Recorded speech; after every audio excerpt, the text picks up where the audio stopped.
Hey everybody, Matt Hartman here again for Drunkard's Walk. Welcome, you wandering wizards, warlocks, and witches waiting to wander wistfully through Wikipedia. You know, that type of intro can only mean one thing. We have a very special guest this week, and you are really going to enjoy listening to her, I believe. Anyway, I want to say a big thank you to Jesse L.E. for our theme music, Nick Harmia for our artwork, and all of you for listening to Drunkard's Walk. If you're enjoying what you're hearing, give us that rating and review, and give us those destinations, and also check out our link tree, because guess what? We need some nominations. That's right, the Best of PGH by the Pittsburgh City Paper is being run right now, and they are accepting nominations for Best Podcast in Pittsburgh, and we are hoping to get one of those nominations. So if you go to our link tree, you can get that link, head on over, give us a nomination, and then hopefully you can vote for us for Best Podcast in Pittsburgh. Otherwise, I hope that you just sit back and enjoy the show.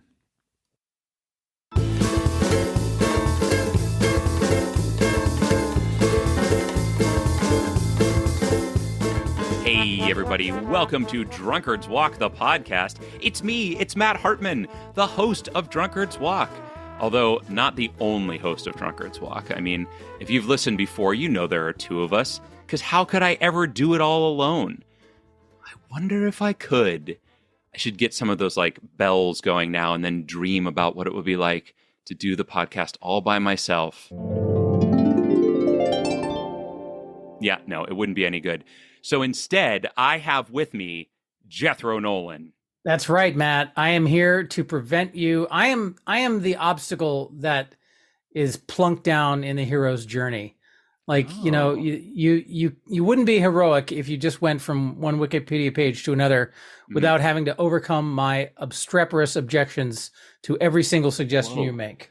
That was a $20 word right there. Obstreperous? Is that what that is?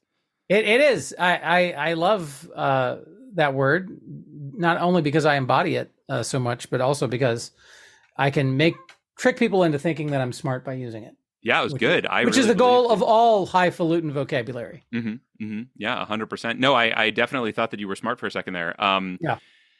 But I brought myself back down to earth. You know, it's interesting though that you say that you are the obstacle, because I feel like I am constantly the one trying to get us to go in the wrong direction, and you are course correcting and saving us more often than you are causing a problem.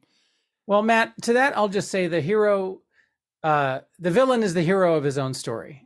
Oh. So, wow. Depending on whose perspective you're taking, one of us is the villain in the other person's story. That was deep, man. That also made me think that you were smart.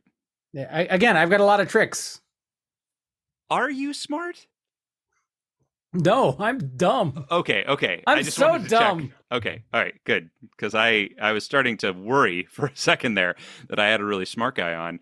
And if you're smart, it's like that contrast thing, right? Like if I'm just walking along by myself, people are just like, oh, look at that, it's just a guy. Versus if I'm walking along with a smart person next to me, you know what I mean? It's like when you see something that's like eggshell and you don't even notice that it's not white until you put something white next to it, and then you're like, oh my gosh, that's not white at all. I feel like I could be exposed if you were too smart. And Matt, while you were walking, if you noticed that during portions of your walk there was only one set of footprints in the sand, yeah, that's when you were carrying me. I see. That's good. That saved us from me thinking you were too smart. Thank you for using that metaphor. Happy to do it, man. Well, Jethro, you did already point out that we do walk through Wikipedia. There are always two sets of footsteps, though, as we're walking through Wikipedia from one random topic to another. And last week, Jethro, we broke the record. We set a new record for number of links. We did. And I think, I don't know, like I thought. And I should clarify, we set a low record. Yes, exactly. We got there the fastest we have ever done before, and I think it is a record that can't be broken unless somebody gave us a topic that was on the same page as what we got, because we got two was last week. It was unbelievable. It was incredible. Very fortuitous. Now I will say, we've often talked about the possibility of somebody giving us a destination that is a link on the starting page. Yes, but there is an even shorter path. Oh, where somebody's destination is the same as last week's destination. So we're already on the page. So we have a path length of 0. Would we even allow that to happen though? I mean, wouldn't we, like, if they gave us that suggestion, wouldn't we be like, oh, that's where we are? Can you think of something else? Like, we wouldn't go on that walk. That would be well, first of all, you would do that because you're a killjoy. I am a killjoy. It's true. I, however, would revel in the incredibly improbable coincidence that 2 randomly chosen Wikipedia pages one week after another were identical. That is far more interesting than whatever we do on our podcast. That's fair. Like the idea that we could stumble onto a destination page. Yeah, it's going to happen. We'll get there eventually. But the idea that a random person randomly selected the same random Wikipedia page as the prior week's random person. Holy shit. That is to not acknowledge the genius and amazingness of that would be like spitting in the face of God. Whoa. Okay. That's right. Well, I said it. Yeah, you have said it, and I'm an atheist, and I still think that's still wouldn't. Yeah, you still wouldn't do that, would you? That's incredible. Yeah, I guess that's entirely true. I would be very amazed by that as well. So let's see. Maybe if we go long enough, it'll happen. We don't know. I mean, infinite monkeys. ... Yeah, and the typewriters and whatnot. I mean, we are the finite monkeys. By the way, that'd be a great production company name. If this ever goes legit and we can turn this into a money-making endeavor, Finite Monkeys. Solid production name. All right. I'll write it down and we'll see. Maybe there'll be a Wikipedia page for it someday. You know what? I am really hoping, Jethro, at some point there's a Wikipedia page for this podcast. I'm really hoping for it. And to the point that I have been like playing around in my head with like challenging our listeners to doing that and then having some sort of like reward of some kind for that. What do you think about that? Like somebody creates that page. I feel like if we ask for it, then it cheapens the creation of it to some degree. I don't think so. We just can't I do it myself, but I can't. You're not allowed to create like your own. I also feel like if we did it, the editing apparatus of Wikipedia would kick in and immediately be like, guys, this is not big enough to have its own Wikipedia page. We'll see. We'll talk about it because what we really need to figure out is where we're going this week, buddy. And I mean, who knows? Maybe we'll get the exact same topic that we got that we're on. Maybe we'll get that same page. I don't know. But what I do know, Jethro, is that the person who can tell us where we're going is on the Zoom call right now. And Jethro, it's Karen Chu from Good Job Brain. Hi, Yay! Karen. Yay! Hello. I am. Gosh. If you guys are on your hero's journey, I am the old hag that will grant you a quest. No chance. You are the Lady of the Lake giving us Excalibur so that we can achieve what we need to achieve, I believe.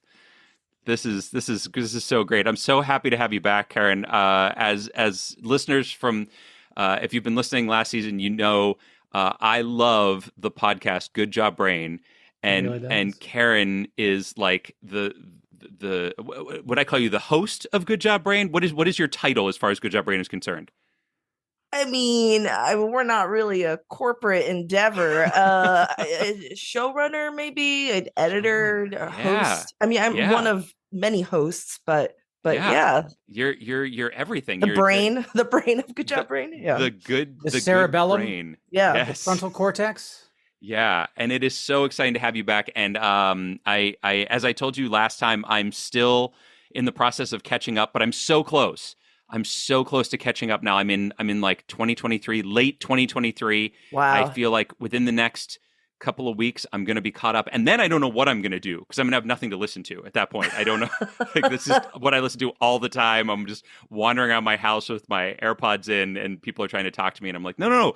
I've got to find out which new action figure Colin has. Be quiet. I can't listen to you right now. So it's great. I love it. And thank you for doing it and for making that amazing. Oh, you're welcome. Thank you for the kind words. We actually have a Wikipedia page and I don't know who made the page, but it was very exciting when I first found it. I was like, oh my God. Yeah. Yeah, yeah. I have seen your Wikipedia page. It is a thing to behold. And in fact, I mean, I wouldn't be shocked if that's where you were sending us this week. But I can't find that out yet. I can't find that out No, yet no, no, no, no. because Karen, I came up with an idea as I was listening to one of your episodes. I noticed that in your episodes, for folks that haven't listened, and gosh, if you haven't, what are you doing? Pause this, go listen to Good Job Brain, and then come back and listen to the rest of this. But at the beginning of every episode, you guys do a thing that you call Pop Quiz Hotshot, right? Yes, yes. And even as I say that, I hear the music then that follows it in my brain. But here's the thing: Karen always reads the questions in this quiz, so she never gets to answer the questions. And I thought, I would love to give you the gift of answering the questions in a pop quiz hotshot. What do you think? Wow. Yeah. It is a gift. I mean, I really don't answer that many trivia questions on my own podcast because I'm reading them out.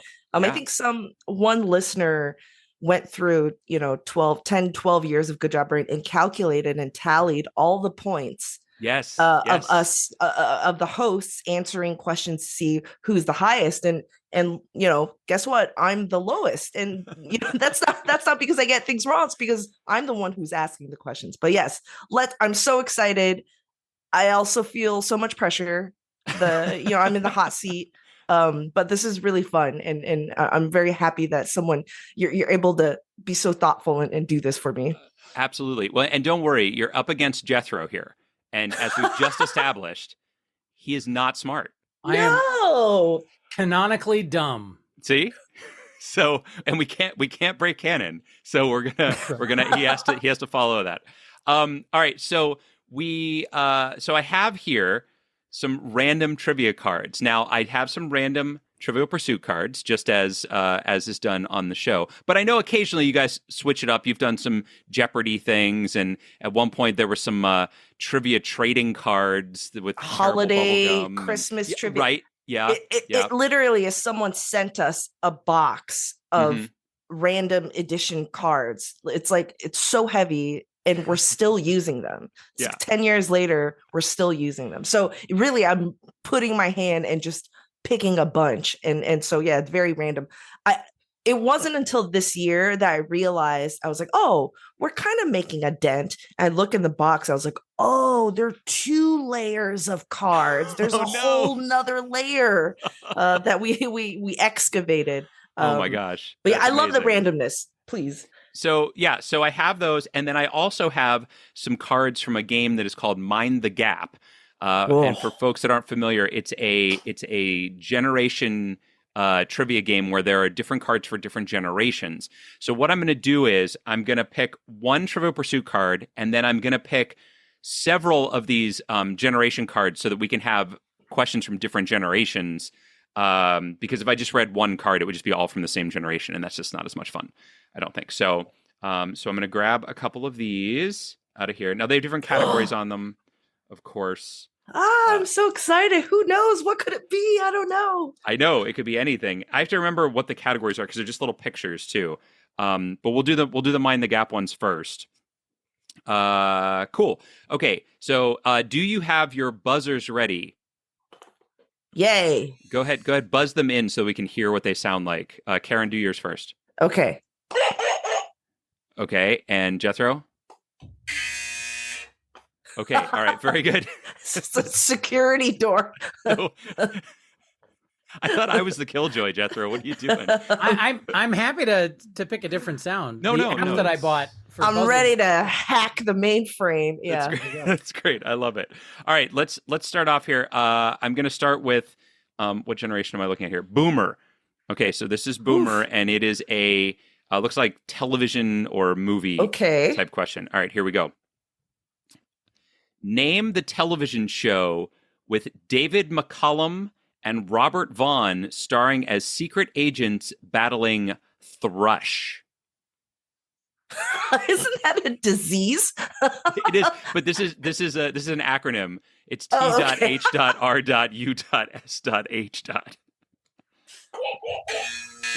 Oh, Karen was buzzed in first. Go ahead.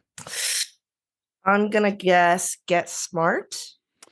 No, not Get Okay. Smart. Jethro, I'll give you a chance to answer.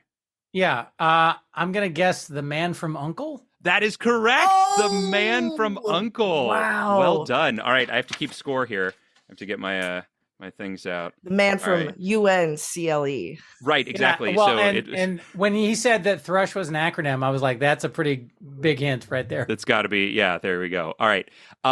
So let's see. There's 1, 2, 3. There's 5 categories and there's 4 cards. So I will ask you, what generation are you both are you from? Millennial. And I am Jethro? Gen X. Gen X. Okay, so that didn't actually help me. All right, so we'll just I was hoping you were from the same generation, and then I was gonna just do 2 from that card, but we'll see what happens. Karen's our guest, so do millennial next. Okay, well, I'm doing them in order, so but I'll do Okay. 2 from millennial. But I'm doing the next one will be Gen X. So I'm doing Boomer, Gen X, Millennial, Gen Z. So we'll do. Oh, Gen I can't X wait for Gen Z. I gotta Gen rep my X people here. is next year. Here we go. This is, I think this is pop culture. It's little 3D glasses on the on the Gen X one. Cloudy with a Chance of Meatballs was published in 1978, and readers immediately loved the imaginative food weather patterns. What was the name of the town? Oh, I do not know. Jethro, did I hear you buzz? You did. Spaghettopia. That's not bad. Oh, we can make up ones? Okay. Yeah. Yeah, of course you can make up ones. No, Spaghettopia is not correct. Do you want to take a guess, Karen, just to see? I feel like it should be like American, like pasta polis doesn't really roll off the tongue. Pastopolis does. Yeah, pastopolis. Oh, there you go. Is that your guess? Yes. No, unfortunately, also incorrect. It is chew and swallow. Chew and swallow. All one word. Chew and swallow. What a terrible town name. I actually did know that. I thought it was going to be Atlanta. Yeah. Remember? Yeah. There we go. It's Detroit. All right. We are moving on to millennial, and it is a music question in millennial. So here we go. In 2005, controversial R&B artist R. Kelly released the first 5 chapters of the saga of him being trapped. In what was he trapped? Jethro, I think you beat her out. What is it? In a closet? Yes, I will give you. It is the closet, quote unquote. But we will accept a closet as well. The only reason I know that is because of an Aziz Ansari stand-up bit about it. Oh, is that right? Yeah, I don't. I remember it from there's a South Park episode that is the reason I knew. There's a Weird Al parody. Oh, that's right. Yeah, Yeah. that's right. I can't remember why, but for some reason I stopped following the career of R. Kelly. Yeah. I took him off my Spotify playlist. I believe I can skip that artist on my Spotify playlist. This next one, I don't know what this category is.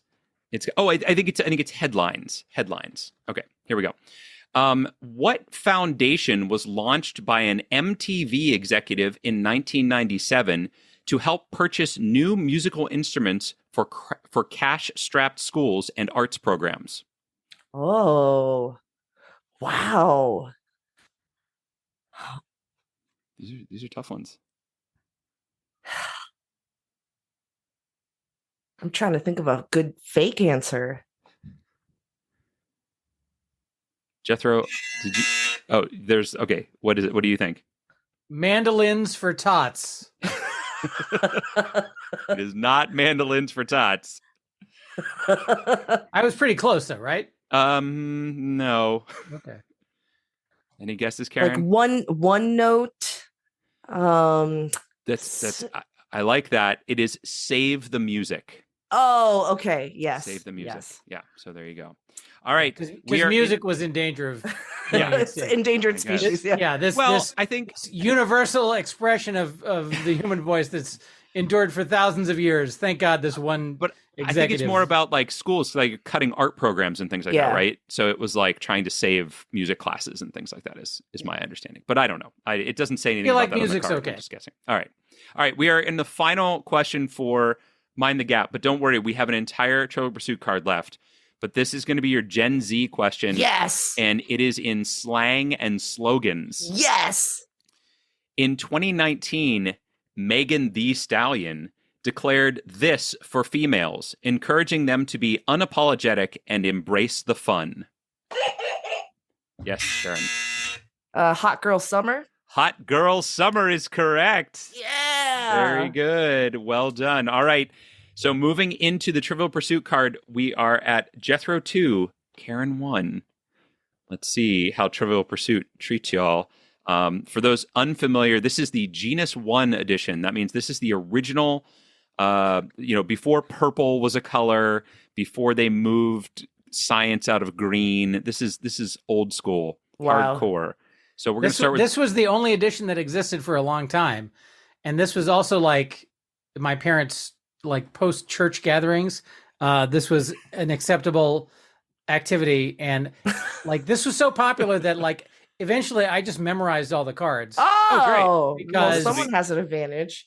Totally. Yeah. That's why I picked this. This is card 576, Jethro. Good to know. All right, cool. No, I don't even need the questions. Tell me all the answers. But it's one of those dumb things where like it was also a way like as a kid to be seen as smart and get grown up approval. So I was like, give me more of that. Yeah. I'd never seen an episode of Lou Grant or the Mary Tyler Moore Show, Yeah. but for some reason I could answer questions about them because I'd played this game so many times. Yeah. Well, there you go. So you got your work cut out for you here, Karen, I guess is what Jethro is trying to tell you. But I think for some of these at least you'll be okay. Some of these I have no idea what they are. So let's see how it goes. We'll start with blue, which is geography. What's the most commonly occurring place name in the U.S.? Karen. Oh, place name. Sorry, I thought it was street. Ooh. Give it a guess. Oh. Man. Capital city. No, I don't know. Jethro. All right. Jethro? I got two guesses, so I'll take one, and then we'll assign the other to Karen. So if I pick the wrong one, Karen automatically wins if it's the other one. Okay. So it's either Washington or Columbus, and I'm going to say Columbus, and I think if it's Washington, it goes to Karen. Karen, do you agree to that deal? Place name. Yeah, that's what it says. Place name. So technically, is it city? It just says place name. Says place name. Interesting. Oh well, in that case, living room. No, it's definitely a capital letter type of thing. So okay.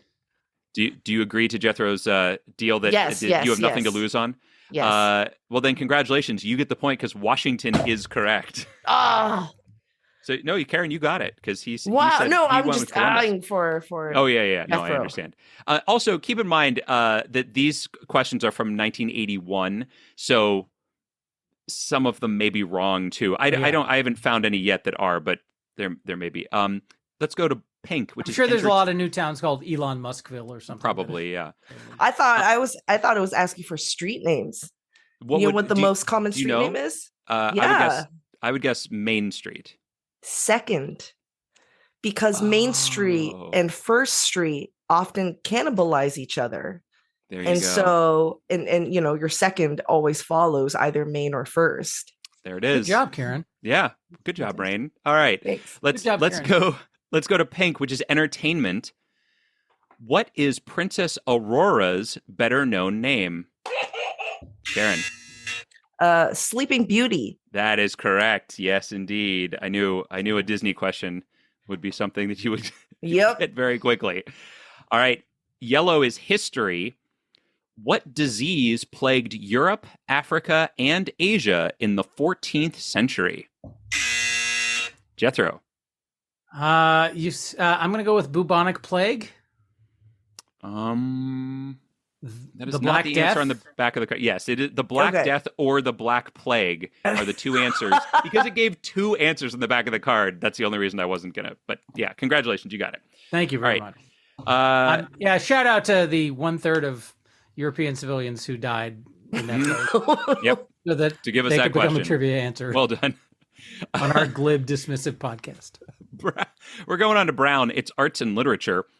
What news magazine did Henry Luce and Britton Hayden found? Jethro. Life magazine? That is incorrect. What? Oh no! I was so certain and so wrong. What are the names again? Henry Luce, Luce, and Britton Hayden. Oh, I guess I'll go with Time. That's correct. Time. Yeah! That's right. It's another Columbus, Washington. Yeah. Had to be one or the other. All right. Now, this one may no longer be true. I think it is, but it may not be because it is a current as of this. What's the largest U.S. agricultural crop by weight? Ooh. Oh, Like I said, I think it's still true, but it could be. Jethro?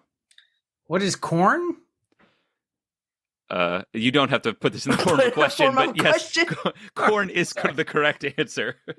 Corn has more water. And that's right. Yeah, exactly. I think that's why. There you go. Than wheat or rice, yeah. All right, so folks, we are down to our final question, and the score is currently 4-4. Oh no! So and it's a sports and leisure. Oh no! Sports and leisure. I hope it's bartending. It's orange. It's sports and leisure. Here is the question. Here we go. How many sets are there in a full-length men's championship tennis match? Jethro, just by a hair. So in a full length, so that would be they play all of them. That's going to be 5 sets. That is correct. 5 sets. So I would have gotten where I would have guessed 6. Oh man! Congratulations, Jethro. Just pulled it out 5-4. Karen, thank you for playing that with us. I really appreciate it. I hope it was fun. Regardless I apologize for my poor performance. That wasn't a poor performance. People expect me to. Oh, you run a trivia podcast. You must know everything, and it's like I know what I like to know. Right, exactly, and that's why, as you mentioned many times on the podcast, that's why you play on a trivia team. Yeah, because you know the things that the other people on the team don't know. That's what a team is all about. If everybody knew, I have to say, wouldn't be good. I have to say this. I don't know. When this podcast gets released, the news is probably out, or maybe the news is old. But currently, as we're recording, they are casting for Pop Culture Jeopardy, a new version of Jeopardy where there's a 3-person team. It's going to be produced or streamed on Amazon Prime. Wow. So they're casting for it now, and it's Pop Culture Jeopardy. And they're like, oh, get your friends and be in teams of 3. Mm-hmm. And I'm so offended that no one has asked me to be on their team. What? I'm like, this is my thing. And I was just like, how come no one has asked me to be on their team? Well, wait, first of all, there's 3 of us. So if you're down, I mean, there absolutely are. We will 100% do that, Karen. If you are interested, I would love to do that. Pop Culture Jeopardy. Let's do it. Yeah, seriously? Yeah, this is amazing. Let's apply. Oh my gosh, for 100% for sure. I was gonna try to go track people down after this. I can't believe this is amazing. Yeah. Let's do it. Right. We'll take this offline. Yes, we will for sure. And hopefully someday you'll see us all streaming on Amazon. No, they won't accept me. Like, because I've won on a game show before, they tend not to cast people who've been on or not been on, but won shows before. But it's different. We'll figure it out. We'll figure it out. What game show did you win? I won The Chase. Okay. Nice. Yeah. And it was a pretty penny too. So I think they tend to not to cast me after that, even though I'd go through, all kind of the callbacks and stuff. Because I wouldn't be likable if people found out I've won before. They want to root for the underdog. But you're a great person to root against. So that's true. Oh, I'm a heel. That's a story, right? Yeah, exactly. So maybe what Jeopardy really needs and has needed for a long time, and I know we've all been praying for it, is for it to be more of like a cage match, a world wrestling federation type environment. we've all been hoping for it, and now I think we can make We it have happen. been, yeah. So Finally, we'll see what we can pass. do. Well, I think at this point, it is safe now to ask you, where are you sending us for this walk? Because we're going to have to do that as well, and I'd love to hear where you're sending us. So the last episode I was on, I sent you guys to castoreum, which is the anal beaver gland. And my runner up choice was a food related thing. So I was like, oh, this time I'm gonna send you guys to a food related thing. A lot of choices. I have my handy bookmarks of lists of food items on Wikipedia. I have the sandwich list, I have the cookie list, and so forth. But and a soup list. I picked something called Stargazy pie. Stargazy pie. So if you have a kid and if you are a customer of Trader Joe's, you sometimes, the people there might treat your kid to like a roll of stickers. That's something that they do at Trader Joe's, which is, oh, you're a good kid. Here's a bunch of stickers.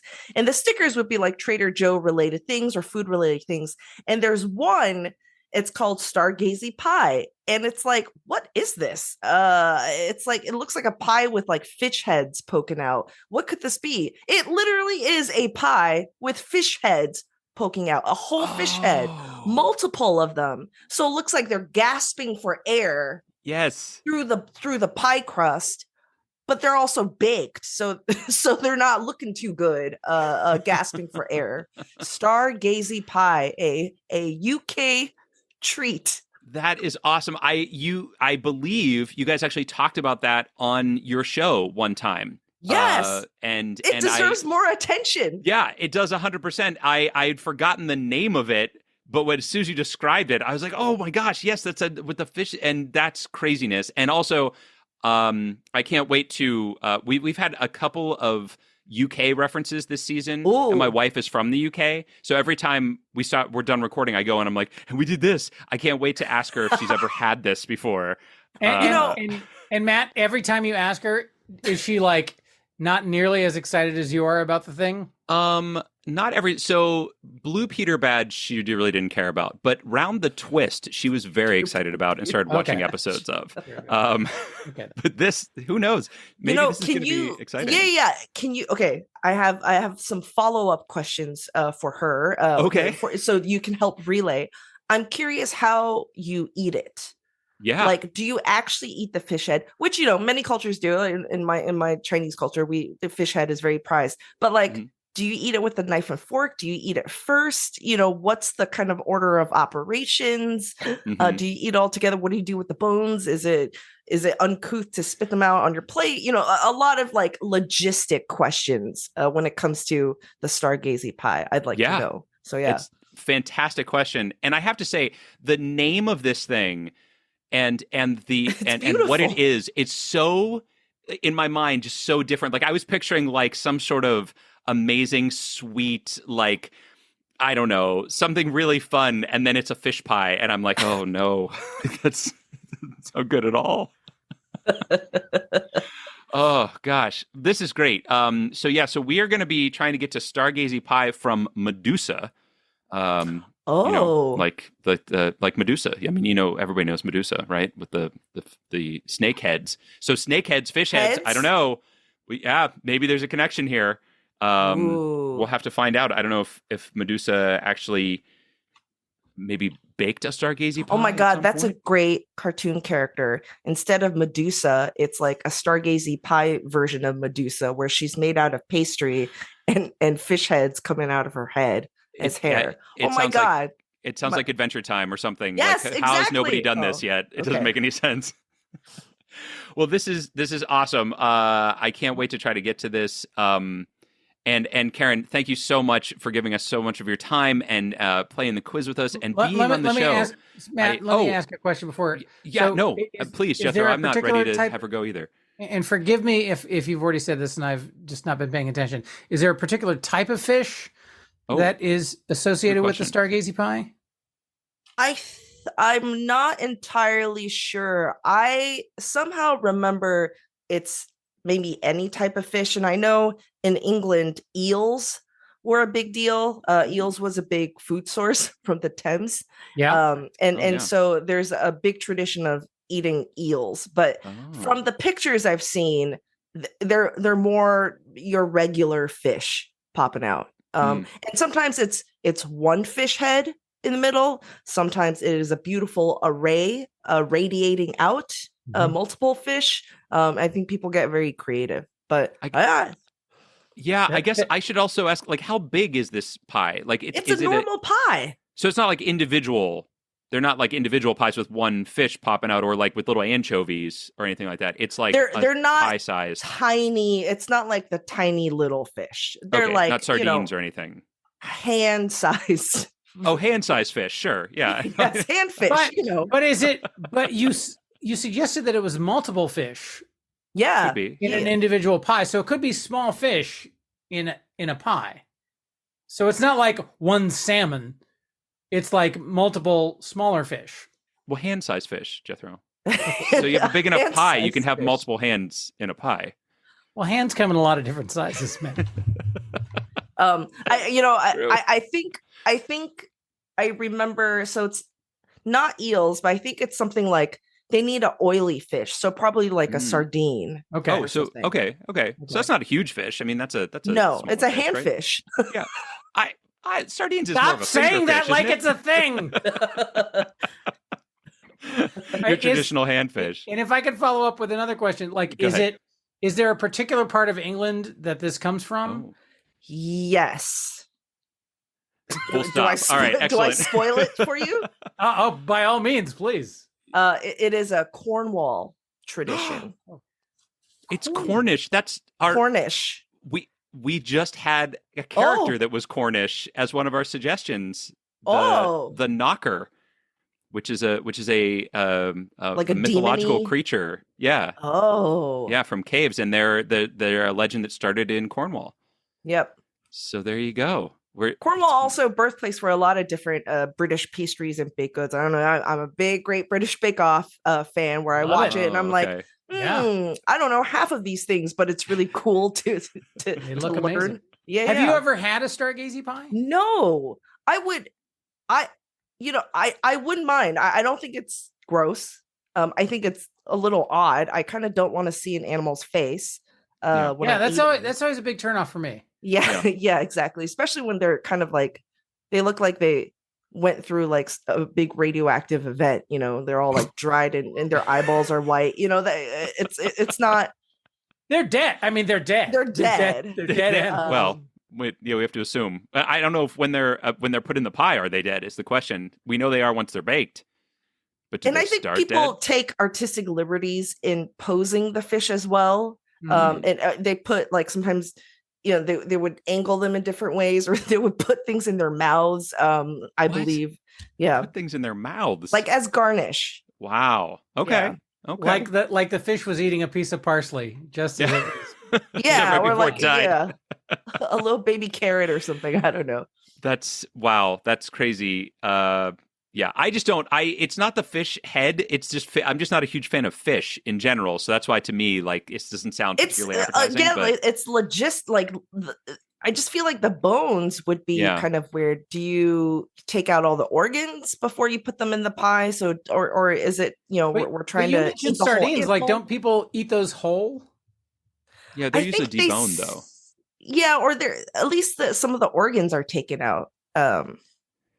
Yeah, I don't think they eat them. Do they eat them whole? They don't eat them whole, do they? Like they're like my image like of sardines. They're all packed in a tin. Yeah, and it's the whole fish, and you Is that right? Yeah. Are you thinking of a Garfield cartoon or Heathcliff, perhaps? Perhaps. Oh wow! Oh, Heathcliff would. Oh, that's a good one. He definitely was opening those tins and just eating those, or at least the Junkyard Gang was. I don't know if Heathcliff himself was, but wow, Heathcliff. All right. Yeah, well, let's not blend Garfield's universe and Heathcliff's universe. No, like together. they're separate. No, I would never. Cartoon cat universes. Yeah, I know. Don't no disrespect. Yeah, I mean, no, certainly not. Certainly not. Garfield's making a big comeback. He's got a movie coming out this summer, so don't Don't sleep on Garfield. Thank God. He's been flying under the radar for too long. Yes. Well, this is amazing. Again, I want to thank you so much for coming on and doing this, Karen. And we will hopefully be able to find this thing, and we will definitely be reaching out to you about these auditions, because we're going to do that. We're going to do this thing. We're doing it. Jethro, well, I mean, I stop hope smiling you guys are, like we're not doing it, I hope Jethro. you guys are good at pop culture trivia. I have so many different trivia games sitting over here that yes, I feel like I am. Although we're not spring chicken. You know what I mean? Being said, I'm so bad at it. If it happened after 1989, I don't know about it.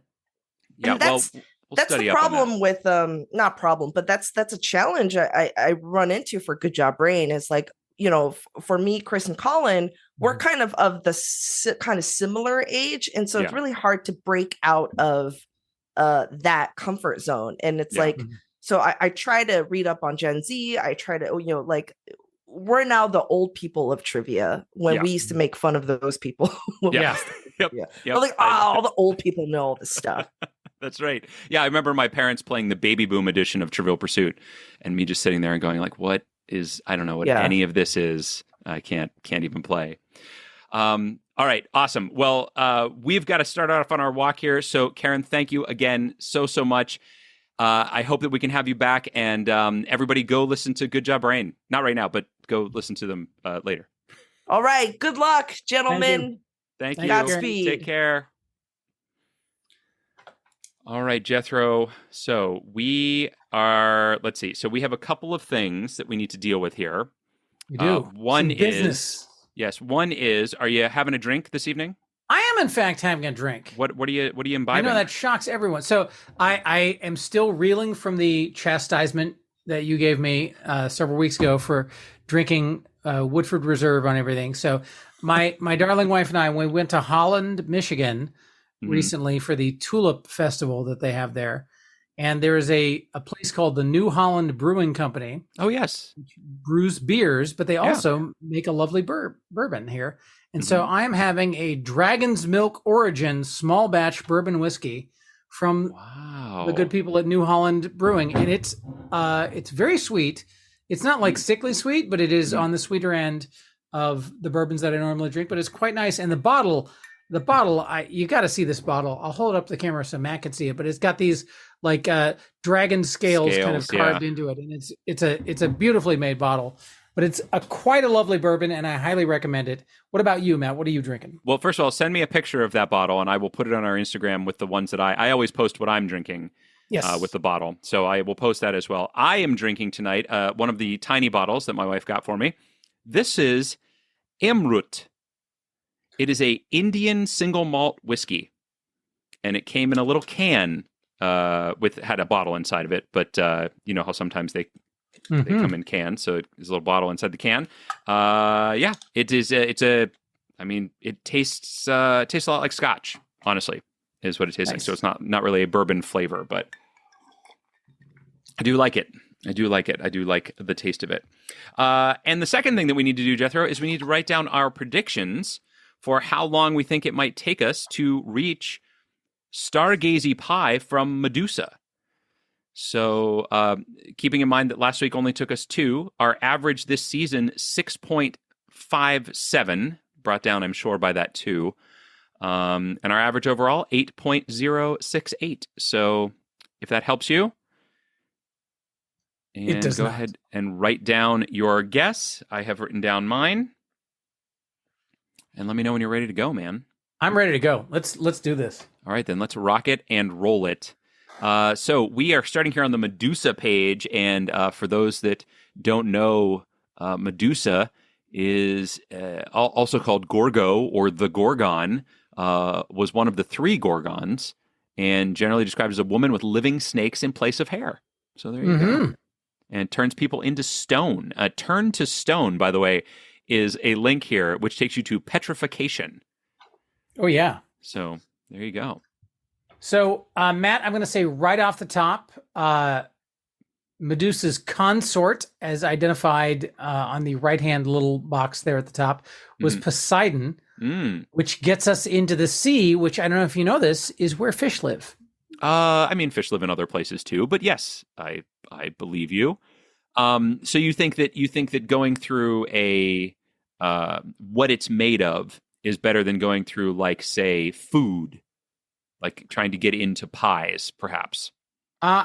If there is a famous legend wherein Medusa is shown eating a chicken pot pie, and that is referenced on this page, I'm more than happy to click on a chicken pot pie link. Well, I'm not saying that there will be, but I mean, there are certainly stories of, people being baked into pies. That was what Hansel is and that? Gretel.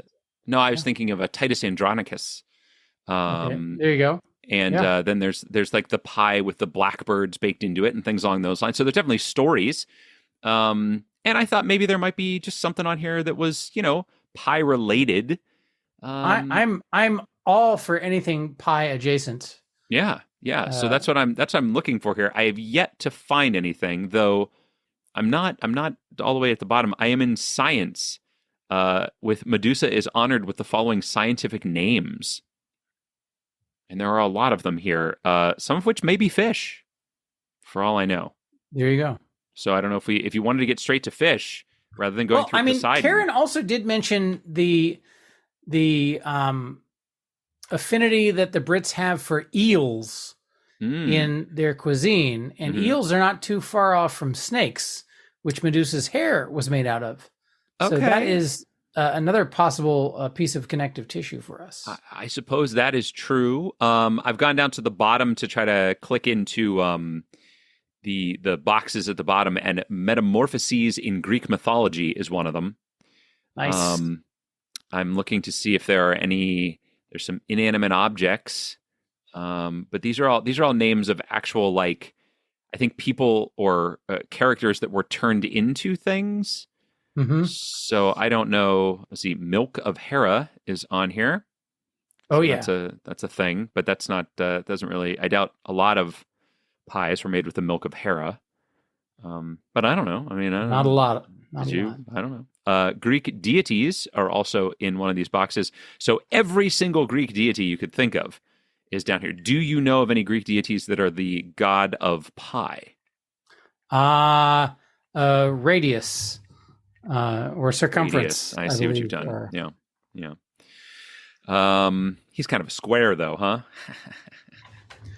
Good one. See, I took your thing and then I made it more. That's what improv's all about. You really did. Yeah, I mean, it's like being in a master class every time we do a podcast together. Isn't it great? And this is all for free, folks. This is all for free. So if you feel like that's unfair, join our Patreon, and then you can give us a little bit of money for all of this knowledge that we're laying down on top of you. I see all kinds of Greek myths down in here, but I don't know which of them might be related to a pie of some kind. And I'm sure that there must have been. I mean, one of these must have been, right? A pie related thing. Oh, yeah. The Greeks love baking people into pies. I'm saying at least one of these stories involves a pie. Maybe a pie on a windowsill. Oh, yeah. When the scent from the pie like forms like a hand, right? That grabs the nose of a nearby wolf and causes it to float. That's it. That's exactly what I'm thinking of. I'm pretty sure that's how Odysseus got home. Oh yeah, that's exactly how Odysseus. I haven't read it, but I'm pretty sure that's how it ended. So, I don't know. Are you what? So, what do you think? What are you feeling here? I haven't seen anything better than Poseidon thus far. You're talking about a lot of enticing possibilities, but you have yet to point towards a single concrete link that exists on this page. Did you look to see if any of these things were fish down here? These scientific names. I have not hovered over all of the links. I can certainly hover over some of them. I mean, I guess the problem is that we would get into it. We would have to go to fish from there, which we can probably get to. Well, I don't know. Can we get to fish from Poseidon, you think? Probably, right? I feel like it's pretty good. Yeah, pretty good I think chance. that's probably true. Spaghetti worm is on here. There's a jellyfish. There's a jellyfish is on here. Not really a fish. No, not a fish at all. But it's on here. Well, okay. So you're thinking Poseidon is the way to go, huh? That's what I think. Yeah. Yeah, I don't know. There's a lot of artists on here. Salvador Dali, did he do any pie work? Not to my knowledge. No, not as much. I mean, he probably used as we circles would at have some hoped. points. But Jack London is on here. Oh, Jack London, famous pie novelist. Famous pie. He did a lot of pies up in the. He was in always the making pies out of wolves. Yeah, in the Pacific Northwest. A lot of wolf pies. All right. Well, I don't see anything better, so I guess that's what we're doing. I guess we're going to Poseidon. All right, Poseidon So, it is. You found that under consort, and there it is. We're going to another Greek deity. Poseidon. And we're getting here to try to get into fish food. Fish Stargazy eating. pie is where we're going, buddy. Oh, is that what we had? Oh, I thought we had to get to fish. God, this is going to be much tougher than I thought. I see that fish is a word on here, not linked, unfortunately, at the very top. But it might be somewhere else. So I'm looking to see. Have you seen anything yet?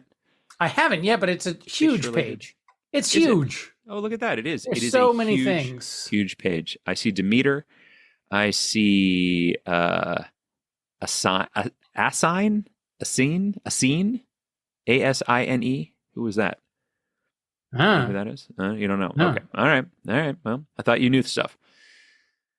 You tricked me again, man. Did I? You sure did. I thought you knew stuff. Turns out you don't. Still not seeing. I'm seeing a lot of Greek names linked on here. That's what I'm seeing. Are you Pegasus? Now? There's Pegasus. That's a horse, though. That's not a fish. There's the Odyssey. So I do see tuna is linked here. Ah, tuna, eh? And I don't know if you know this, Matt, but tuna is a type of fish. Famously a fish. Yeah, I have heard that about tuna. I was hoping to get more into just fish. I see shipwrecks on here. Islands. Islands in the stream. That is what we are. Yes. I wish I knew the next line. I would absolutely have said it.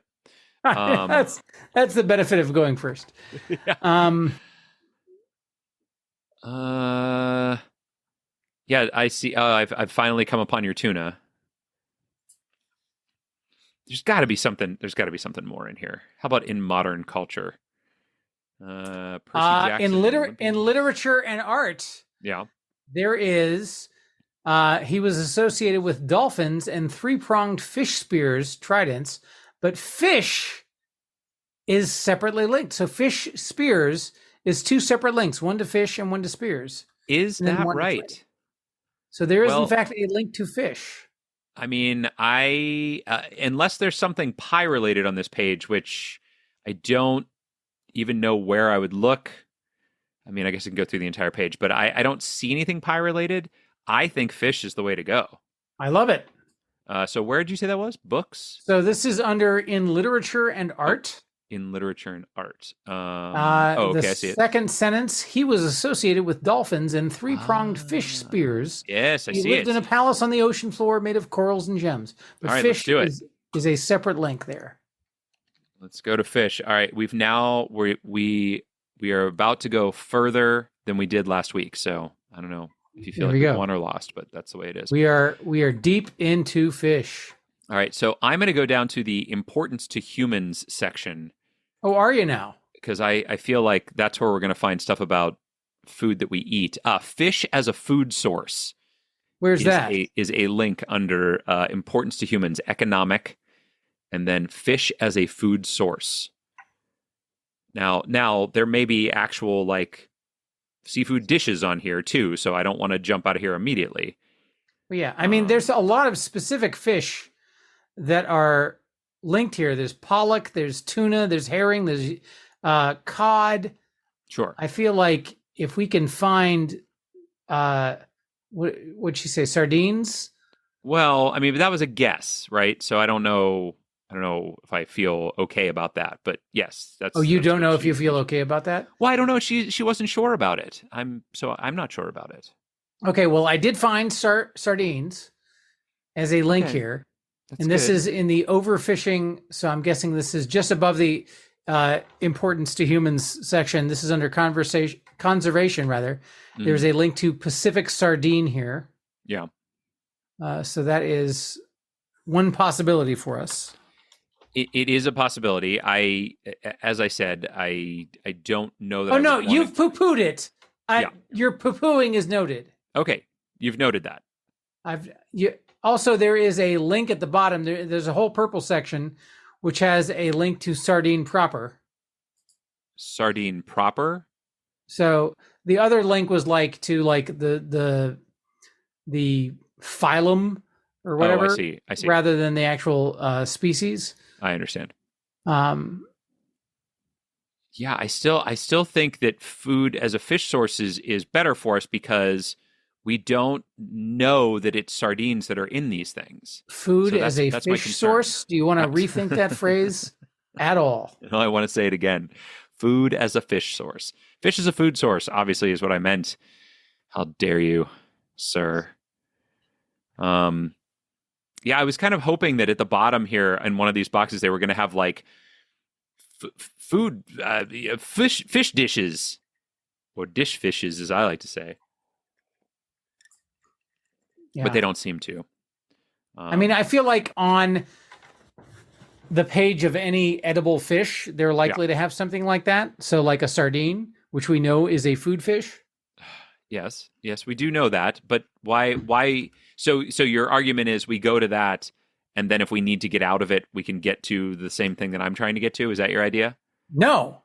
Oh. My point is that if we go to sardine, there's likely to be a thing at the bottom that is like list of sardine-based dishes. Right, but if it's not a sardine dish, then we have problems, right? No, we don't. You don't think so? We don't have problems. We just don't have, like, we know that sardine is a food fish, right? Yeah. We know that sardine is used in human food production.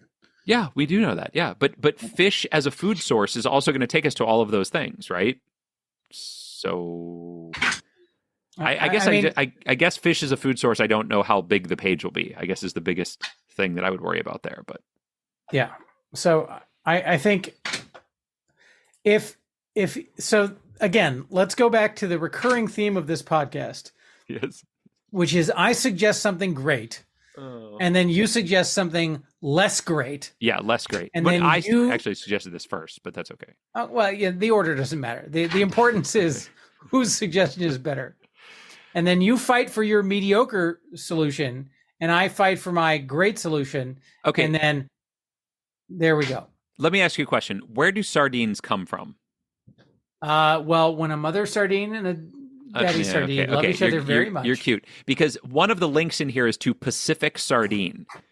So if sardines are only from the Pacific, then I'm going to guess that they are not what is in this particular dish. So here's a fun fact about how humans name things, Matt. If sardines only existed in the Pacific, they wouldn't have to call them the Pacific sardine. Oh, you're so sure. I'm absolutely certain. Unless that was the first thing that they ever had. Maybe they just named them Pacific sardines, and that was the end of the story. Because that's the only place that they ever found them. So how do you know that? Hey. All right. So is this a hill you're going to die on? You want to go to fish as a food source? No, it's not. But No, Matt. If that's what you want to do, let's do it. No, I'm Jethro. Tired of fighting you. I've no more energy. I'm going to go to your sardine, but I don't. Where did you find it? Hold on, I got to find it again. Okay, you don't even know. So at the bottom, the bottom. Is that you? Sorry, no, that's my. So we've changed the recording settings so that you could hear my buzzer. Yeah. Right. Oh, and so now I can hear your dog. Now you can hear my dog. So that is my dog, Ozzy, whining about needing to be let out or something. Fantastic. All right. Well, apologize to Ozzy for me, and then tell me where can I find this thing? All right, hold on a second here. You said that it was down at the bottom somewhere. So there is a big section, big purple section. Yeah. Where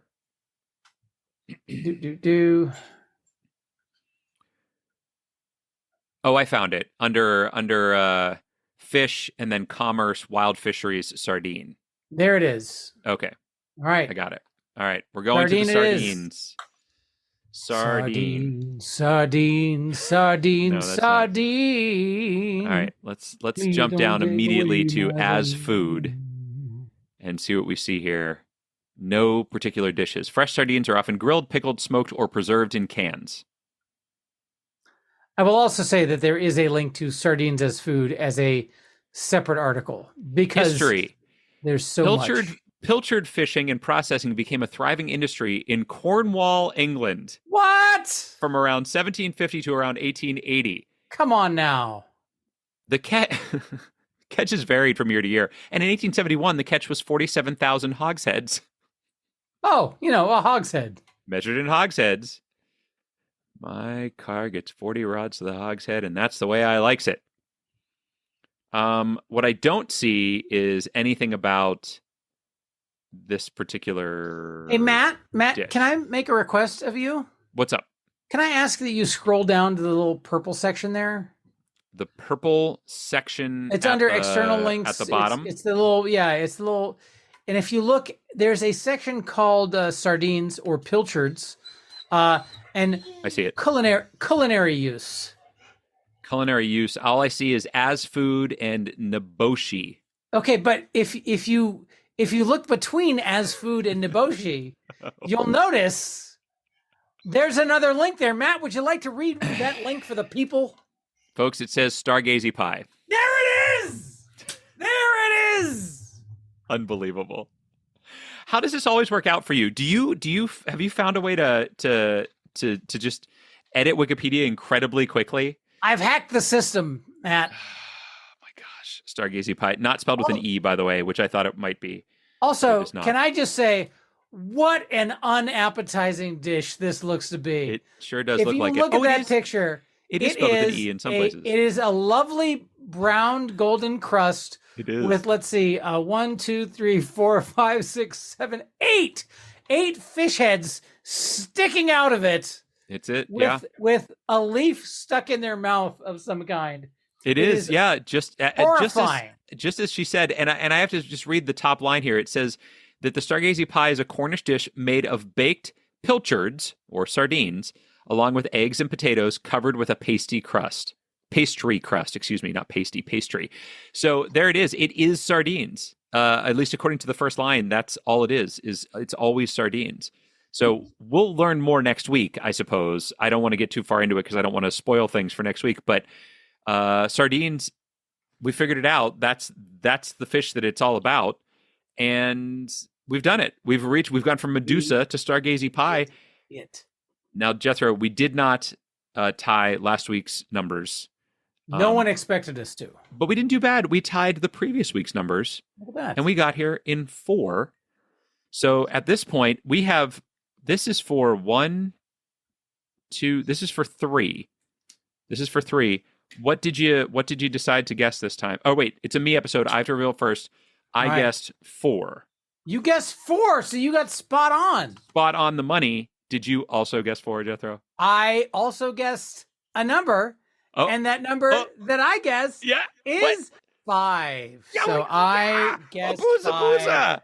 And you got it right. So you win 3 episodes. And you take a commanding lead. Oh my goodness. I thought for sure you would have guessed 4 also. How did you not guess 4?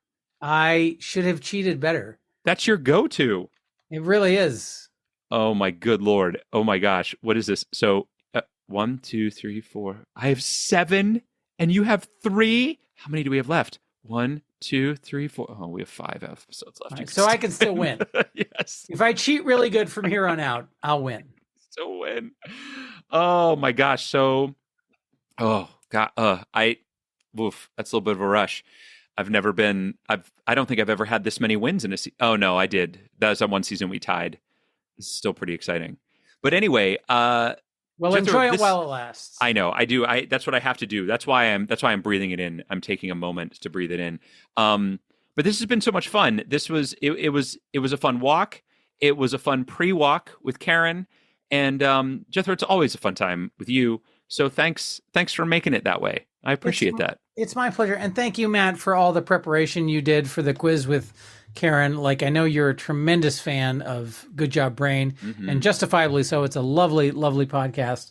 And it's always wonderful to watch the childlike delight that you have when Karen's on, where you can enjoy a trivia celebrity. And me being completely unplugged from human experience as I am, I just treat her like a stranger on the street. But you acknowledge her genius and make her feel welcome and at home. And that is why you are such a great co-host. And one day, just like we did with Beef on Wick, we're going to have a road trip where we enjoy a nice, delicious, disgusting, sardine-headed, stargazy pie. I don't know that I can do it, but, if there's any reason that I would, this is it.